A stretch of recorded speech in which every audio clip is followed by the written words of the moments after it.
10일 하루 2,223명의 신규 확진자가 나오면서 국내 코로나19 발생 이후 처음으로 2,000명대를 기록했습니다. 그럼에도 아직 4차 유행의 정점이 오지 않았다는 분석이 나오고 있는데요. 코로나19 브리핑 고려대학교 약학대학 김정기 교수와 함께 현재 상황 자세하게 짚어보겠습니다. 어서 오십시오. 안녕하세요. 네. 예. 신규 확진자가 2,000명을 넘어서 이제 역대 최다 규모를 기록했습니다. 이제는 앞으로 얼마나 늘어날지 가늠조차 잘 되지 않는데요. 교수님께서는 현 상황 어떻게 보고 계십니까? 일단 현 상황은 앞으로 확진자가 더 증가할 가능성이 상당히 높다 이렇게는 보고 있습니다. 이제 네. 대표적으로 지금의 4차 유행 상황이 발생했던 근본적인 원인은 4차 유행 초기에 선제적인 대응이 부족했다. 그러니까 초기 대응이 부족했다 이렇게 판단을 하고 있고 네. 일단 방역 당국 같은 경우에는 지금 플러스 알파 없이 수도권 4단계를 적용을 하면서 확진자 규모를 지금 수준으로 유지를 하고요. 그리고 향후에 백신 접종 속도를 늘리면서 지금의 확산세를 감소세로 전환시키려는 의도가 있지 않았을까 이런 생각을 가지고 있는데 네. 지금 상황은 앞서 말씀드린 것처럼 초기에 선제적인 대응을 못하면서 장기화된 국면이 있고요. 그리고 최근에 그 백신 수급 문제 등이 발생을 하면서 생각보다 접종 속도가 빠르게 진행되지 않고 있다. 그래서 지금 상황은 방역당국 입장에서는 어떻게 보면 진퇴양난의 상황이 아닐까 이런 생각을 가지고 있거든요. 예. 그래서 지금 상황을 방역 조치를 지금의 강도로 유지를 하게 되면 확산세는 다시 증가할 가능성이 상당히 높다 이렇게는 보고 있습니다. 네. 현재 상황보다 더 악화할 수도 있다라는 가능성에 대해서 짚어주셨습니다. 자, 이렇게 확산세는 계속되는 반면 감염 재생산 지수는 지금 줄고 있었거든요. 근데 이 수치만 보면 확진자 수 역시 좀 완만하게 줄어야 되는 게 맞는데 그렇지 않은 이유 뭐라고 봐야 할까요? 일단 방역당국에서 지난주에 발표한 감염 재생산 지수가 0.99, 그러니까 1 밑이었거든요. 네. 근데 실제로는 감염 재생산 지수하고 확진자 수가 동반 상승하거나 동반 감소하는 게 일반적인데 네. 말씀하신 것처럼 최근 확진자 수는 증가를 하고 있는데 감염 재생산 지수는 지난주 기준으로는 1 밑이었거든요. 예. 근데 향후에 1 이상으로 증가할 가능성은 충분히 있습니다. 다만 지금의 규모 대비 감염 재생산 지수가 낮은 이유 중에 하나는 아무래도 우리나라 같은 경우에는 조기 진단을 지금 많이 하고 있거든요. 그러다 네. 보니까 실제로 한 사람이 감염 재생산 지수라고 하는 게 한 사람이 몇 명을 감염시키느냐라는 문제인데 여러 사람, 그러니까 이른바 다수의 N차 감염을 일으키기 이전에 조기 진단하는 사례들이 우리나라에서는 상당히 많습니다. 네. 그렇다 보니까 확진자 수 대비 감염 재생산 지수는 그렇게 높지 않은 경향도 있다라고 보고 있고요. 그리고 주로 요즘에 발생하고 있는 그러니까 델타 변이 바이러스가 유행을 주도하다 보니까 실제로 선행 감염자 접촉에 의한 그런 전파 사례들이 발생을 하고 있거든요. 그러니까 이러한 부분들이 복합적으로 작용을 해서 확진자 수는 늘어나고 있는 반면에 여전히 감염 재생산 수는 그리 높지 않는 그런 결과가 나오지 않나 이렇게 생각을 하고 있습니다. 예. 네. 이 N차 감염을 막고 있기 때문에 감염 재생산 지수는 낮아지는 거다. 이렇게 분석을 해주셨고요. 자, 그리고 수도권 거리두기는 4단계, 비수도권 3단계가 벌써 3주째 시행 중입니다.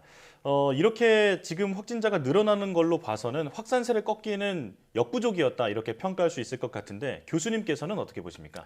일단 뭐 지금 수도권 4단계가 한 달째 이어지고 있는데 말씀하신 것처럼 역부족이다라고 봅니다. 왜냐하면 지금 거리두기 시스템에서 가장 최고 단계인 4단계를 적용하고 있음에도 불구하고 과거 3차 유행 때 2.5단계를 적용했던 것보다는 방역 강도가 다소 약한 면이 충분히 있거든요. 네. 특히나 지금 주로 방역 강도가 높은 비중이 6시 이후에 있지 실제로는 낮 시간 동안에 대한 방역 조치는 이렇다 할 만한 게 없습니다. 그러니까 예. 4명까지 모일 수 있는 부분 정도지 다른 정도의 방역 정책은 지금 이루어지지 않고 있다 이렇게 보고 있습니다. 네. 그래서 실제로 수도권 4단계 적용하는 부분도 다소 이 지금의 확산세를 누르기에는 역부족이다 이렇게 보고 있고 지금의 확산세를 누르기 위해서는 아무래도 지금 취하지 않고 있는 그러니까 빈틈이 보이는 여러 가지 방역 조치를 강화할 필요는 있다 이렇게는 보고 있습니다. 네. 자, 방역 당국이 지난 주말 수도권 확산세는 다소 줄었지만 비수도권 상황이 악화하고 있다 이렇게 분석을 했습니다. 하지만 이번 주 들어서 다시 수도권 비중이 커지고 있는데요.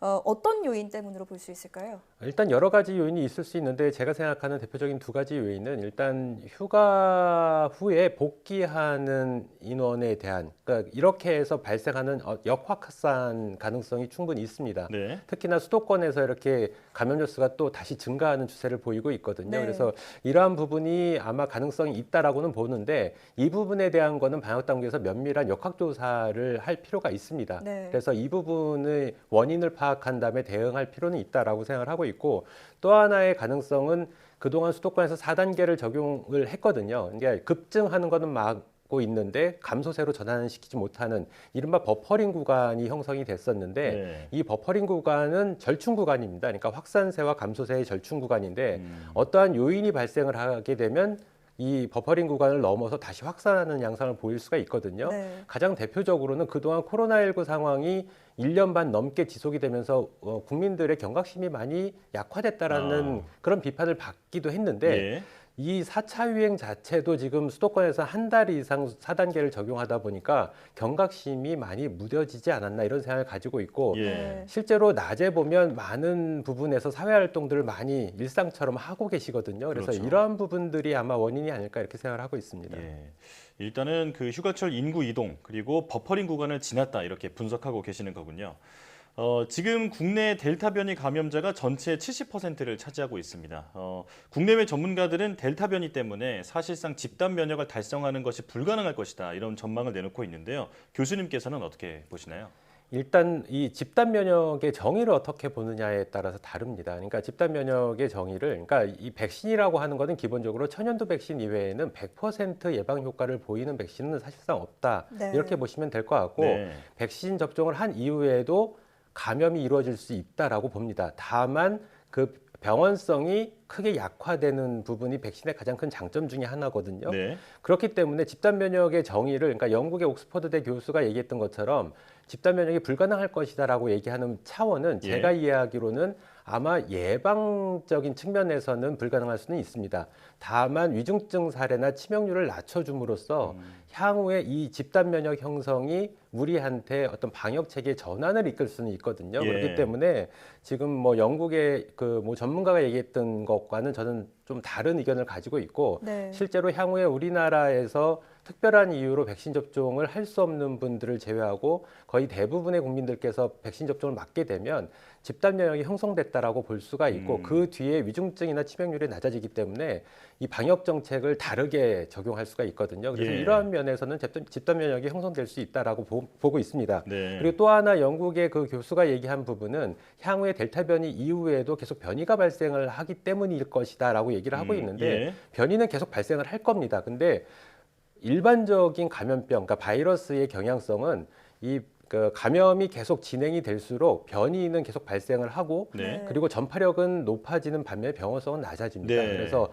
향후에는 이런 방역 정책의 변환이, 그러니까 전환점이 발생을 할 거다 이렇게는 보고 있습니다. 네. 방금 전에도 좀 짚어주셨듯이 새로운 방역 체계가 필요하다는 목소리가 한편에서 나오고 있습니다. 확진자 수가 아닌 치명률 중심으로 바뀌어야 한다라는 건데요. 방역 체계 어떻게 변경하는 것이 좀 구체적으로 설명을 해주신다면요. 일단 먼저 말씀하신 부분에 대해서 제가 말씀을 드리면 저는 다른 의견을 가지고 있습니다. 지금 단계에서는 치명률을 중심으로 해서 방역 정책을 펼칠 단계가 아니다라고 보고 있습니다. 네. 왜냐하면 치명률 지금 뭐 일부 전문가들이 얘기하는 것처럼 현재 그러니까 우리나라 같은 경우에 65세 그러니까 60세 이상의 고령층에서 백신 접종이 어느 정도 이루어지면서 위중증이나 사망률은 크게 낮아진 건 맞습니다. 근데 지금 현재의 어떤 치명률 계산이 한 0.1에서 0.2%로 보고 있거든요. 네. 그래서 이게 독감 백신하고 유사한 정도다 이렇게는 보고 있는데 이 문제는 독감 백신 같은 경우에는 주로 치명률이 65세 이상의 고연령층에서 발생을 합니다. 예. 그러니까 반대로 얘기하면 독감에서는 그 계산법을 적용하려면 65세 이상의 대상자에 대해서는 제외를 시켜야 되거든요. 네. 통계적으로. 그러면 0.1%가 아니라 더 훨씬 크게 낮아집니다. 그러니까 이렇게 비교를 하면 코로나19는 여전히 독감보다는 병원성이 높다 이렇게 평가를 할 수 있고 지금 단계에서 확진자 수가 아닌 치명률로 접근을 하다 보면 이 입원 환자 비율이 크게 증가를 하면서 의료 시스템에 굉장한 부담으로 작용을 할 수가 있고요. 네. 그렇게 되면 더 큰 파장이 올 수가 있다. 사회적 비동이 더 커질 수가 있다. 이렇게 판단을 하고 있습니다. 예. 더불어서 동반해서 위중증 사례도 늘어날 수가 있고 치명률도 높아질 수가 있거든요. 그래서 지금 단계에서는 치명률로 방역 정책을 펴는 것은 맞지 않다라고 보고 앞서 말씀드린 것처럼 어떤 백신 접종, 집단 면역이 형성된 이후에는 고려해 볼 만하다. 이렇게는 보고 있습니다. 네. 예. 백신 접종률이 아직은 낮은 상황에서 이 치명률 중심으로 방역 체계를 개편하는 것은 시기상조다. 네, 이렇게 정리할 수 있겠습니다. 자, 오늘도 전문가와 함께 코로나19 상황 살펴봤는데요. 일단은 방역 수칙을 잘 지키는 게 무엇보다 중요하겠다 이런 생각이 듭니다. 지금까지 고려대학교 약학대학 김정기 교수와 함께했습니다. 교수님 고맙습니다. 감사합니다.